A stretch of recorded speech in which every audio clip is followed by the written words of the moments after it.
Salam damai sejahtera saudara-saudaraku yang terkasih, pencinta firman Tuhan. Berjumpa kembali dengan Bible Learning with Father Joseph. Saudaraku, saya yakin beberapa dari Anda ketika mendengar lagu di awal tadi pasti sedikit goyang-goyang keasikan. Lagu tadi judulnya "Oh Betapa Indahnya". Lagu ini banyak dinyanyikan dalam ibadah ataupun dalam persekutuan doa, di mana semuanya akan bernyanyi dengan riang. Tetapi apakah Anda tahu saudara-saudara bahwa seluruh lirik-lirik dalam lagu tadi diinspirasikan dari ayat-ayat kitab suci? Apakah Anda bisa menebak? Saya kasih petunjuk. Ya, jawaban Anda betul, apalagi kalau bukan kitab Mazmur. Tepatnya ada di Mazmur bab 133 ayat 1 sampai 3. Mazmur 133 ini harus ada di kepala dan pikiran kita, ada di hati dan perasaan kita, dan juga mewarnai tindakan-tindakan kita sehari-hari. Mari kita bahas satu persatu. Mazmur bab 133 ayat 1 dikatakan begini: "Sungguh alangkah baiknya dan indahnya apabila saudara-saudara diam bersama dengan rukun." Jadi di ayat 1 diungkapkan betapa baiknya. Ingat saudara-saudara, ketika manusia, alam semesta diciptakan oleh Allah, Allah mengatakan itu baik. Maka dari sini mau diungkapkan bagaimana Allah mengharapkan semua dari kita, siapapun tanpa kecuali, hidup dalam persaudaraan. Hidup secara rukun dan damai. Persaudaraan adalah salah satu elemen yang harus ada dalam setiap relasi manusia dengan yang lain. Entah itu pertemanan, entah itu persahabatan, entah itu relasi dengan keluarga, relasi anak dan orang tua, khususnya relasi suami dan istri, relasi pemimpin umat dengan jemaat yang dipimpinnya, maupun relasi antara manusia dengan Allah. Tanpa persaudaraan ini, hidup manusia jadi tidak baik dan jadi tidak indah. Siapa yang mau yang hidupnya tidak indah, hidupnya tidak baik, tidak bisa menjadi berkat, pasti semua dari kita mau hidup kita menjadi baik. Maka dari itu, hiduplah dalam persaudaraan yang rukun. Meskipun saudara-saudara, ya saya juga pernah mengalami antar saudara, antar teman dan sahabat pernah saling cekcok, pernah saling berkelahi, pernah saling gontok-gontokan, pernah saling diam-diaman. Tetapi relasi persaudaraan akan memulihkan relasi-relasi yang rusak seperti itu. Di ayat kedua, penuh dengan simbol-simbol yang luar biasa. Dikatakan, seperti minyak yang baik di atas kepala meleleh ke janggut, yang meleleh ke janggut Harun dan ke leher jubahnya.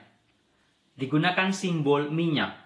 Saudaraku yang terkasih, dalam tradisi Timur Tengah kuno, sebagaimana orang Israel, minyak bukan sembarangan minyak. Minyak adalah esensi kehidupan. Biasanya minyak diambil dari pohon zaitun. Pohon zaitun tidak serta-merta langsung menghasilkan minyak, tetapi buah-buahnya diolah dulu, diproses dulu, disuling dan lain sebagainya, sampai menghasilkan minyak. Nah, saudara, dalam tradisi Timur Tengah kuno, sama seperti kita, minyak itu sangat penting, entah untuk memasak, entah untuk menjadi pelumas, dan yang ketiga, minyak biasanya dipakai untuk menyembuhkan sebagai obat. Maka betul yang tadi saya katakan di awal, yang namanya persaudaraan akan memulihkan, menyembuhkan relasi-relasi yang rusak. Dalam tradisi kitab suci, minyak diberi sebuah elemen tambahan yang jauh lebih dalam lagi, yaitu sebagai sumber berkat yang mengalir dari Allah kepada manusia. Makanya dikatakan tadi di ayat 2 muncul satu tokoh yaitu Harun. Harun dan keturunannya adalah para imam. Seseorang diangkat menjadi imam kalau dia dipilih oleh Allah, kalau dia diberkati oleh Allah dan diurapi dengan minyak. Biasanya minyak zaitun disimpan dalam tanduk hewan, diurapi dari atas kepala, mengalir sampai ke janggut, dan mengalir sampai ke leher dan ke jubah. Semuanya itu punya makna simbolis, saudara-saudara. Minyak adalah berkat dari Allah, diterima oleh para imam, dialirkan ke janggut.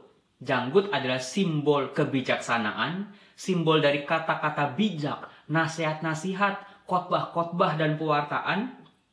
Mengalir ke leher, leher adalah simbol kehormatan dan juga mengalir ke jubah. Jubah adalah simbol dari berkat imam yang diberikan kepada umatnya. Luar biasa bukan saudara-saudara? Di ayat 3 dikatakan, seperti embun gunung Hermon yang turun ke atas gunung-gunung Sion. Saudara-saudara, orang-orang Israel yang hidup dalam iklim gurun tidak mengharapkan hujan sebagai sumber air mereka. Embun itu baru kelihatan di pagi hari. Maka dari itu sejak malam sampai pagi, orang-orang Israel biasanya menampung embun-embun itu untuk menjadi sumber air mereka. Air yang berasal dari embun itu sangat menyegarkan, murni, dan memberi kehidupan. Maka dari itu tadi dikatakan seperti embun gunung Hermon yang turun ke atas bukit-bukit Sion. Bagaimana Allah memberikan mereka berkat dan rahmat. Sebab kesanalah Tuhan memerintahkan berkat kehidupan untuk selama-lamanya. Jadi saudara-saudara yang terkasih, persaudaraan, relasi yang rukun dan damai adalah menjadi sarana berkat dari Allah yang dialirkan kepada hidup kita. Maka sangat penting hidup dalam persaudaraan yang rukun.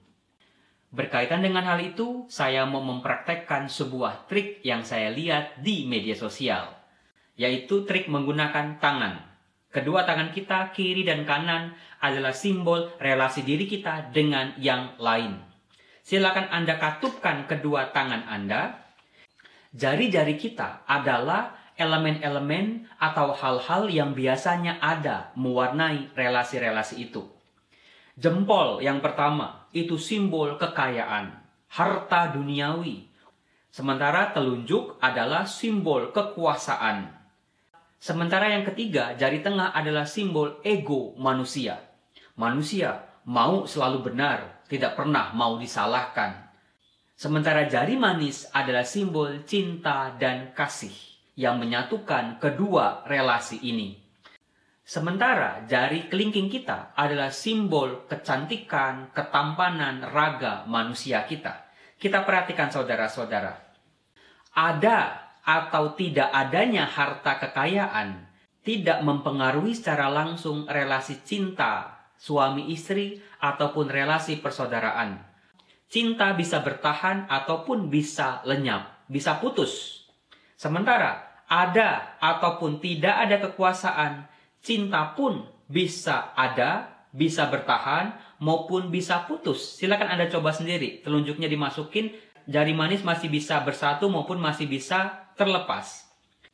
Sementara di jari kelingking, kecantikan, ketampanan yang tidak pernah bisa bertahan dalam hidup manusia juga tidak mempengaruhi secara langsung relasi cinta. Cinta masih bisa bertahan ataupun cinta masih bisa terlepas. Tetapi tidak demikian dengan ego manusia. Ketika ada ego, cinta masih bisa bertahan maupun masih bisa terpisah.